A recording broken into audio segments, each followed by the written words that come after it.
People often ask me, what are some of the stories that you can share about your Alzheimer's experience with your mother? Well, first, I need to be clear on one thing. My sister is my mother's primary caregiver. The story of how we come to understand mother's Alzheimer's disease and what it was doing to her really goes back to when Dad died in 2010. Actually, we just passed the 6th anniversary of Dad's passing. But just a few months after Dad had died, things started happening in Mom's life. I was living in Florida, Terry was living in Illinois with her husband Rick, and one thing led to another, and through a series of both difficult battles as well as some amazing, fortuitous, and unexpected blessings, we were able to get control of Mother's situation financially so that she wasn't giving her money away. And my sister, of course, with the help of qualified physicians, became Mom's court-appointed guardian and caregiver. Now, my sister's stories are amazing because Mom still knows who we are, but Mother, because of her regression into a younger person in terms of her mind, because all of that experience of living that she's had is systematically being destroyed by Alzheimer's. My sister, in a sense, is kind of like a mother trying to take care of a petulant child or an emerging adolescent. So Mother can be really difficult to get along with at times.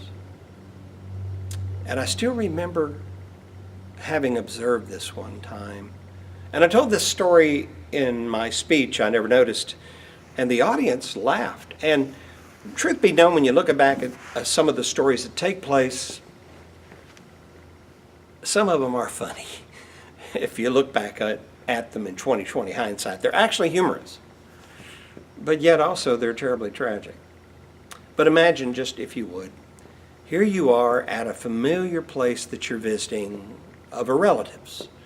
The relative's house in design in many ways is like my mother's house. This relative is an aunt. This relative was married to one of my mother's brothers who also died from Alzheimer's. So Alzheimer's has ravaged my mother's family. And now that Mother is the only surviving member of her family, the Alzheimer's battle is solely hers, but it's also for those who are surviving spouses. And so this aunt enjoys Mom coming and visiting with her. This aunt has a dining area. The dining area's got a double glass door. And so it looks a lot like Mother's dining area in her home.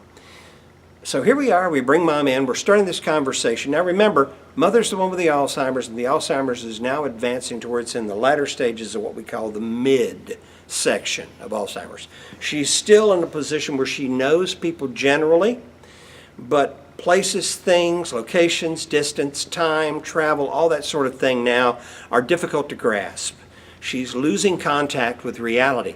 So she's standing beside the double glass door because she can't engage in the conversation with us. She's too busy having trouble digesting that. The brain will not deal with the conversation that we're having with the aunt. So Mom wanders away, and this is normal. We're used to it. She's just over there across the room. But every now and then I glance and I look at her. Now picture this. Here's your mother. You've known her all your life. She's standing beside double glass doors. She's looking out into the backyard of my aunt's house. And she's doing this. Watch this. She's going.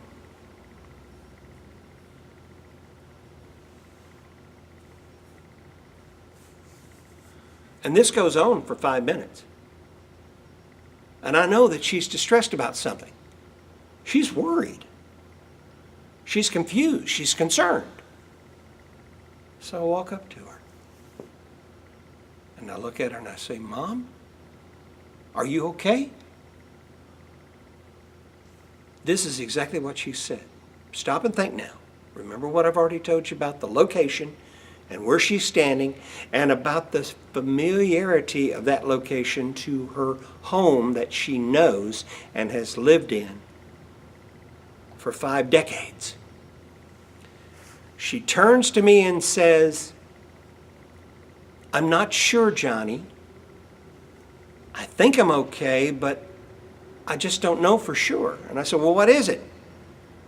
To which she turns and looks out the double glass door towards my aunt's backyard and says, "What happened to my backyard? I'm confused. What happened to my backyard?" Now that got a chuckle out of people because it's funny. She's not at her house. She's at my aunt's house. But it points out something very significant about this disease. This disease that we call the family disease, because up until the point that you reach where the individual can no longer be cared for unless they're cared for by a full-time professional or placed in a full-time professional care facility, this family disease is one that is dealt with by family members primarily. And we as family members have been observing the changes that have been going on in Mother for these last 6 years with intensity. It's funny, but it's also tragic. Yes, it's okay to laugh about it. Even I chuckle from time to time. But at the same time, I am reminded, and I will remind you, Alzheimer's is cruel. Alzheimer's has no cure. Alzheimer's is ultimately fatal. But the saddest part is that long before the body ceases to exist, the mind will cease to exist. And it's like watching someone you love die twice.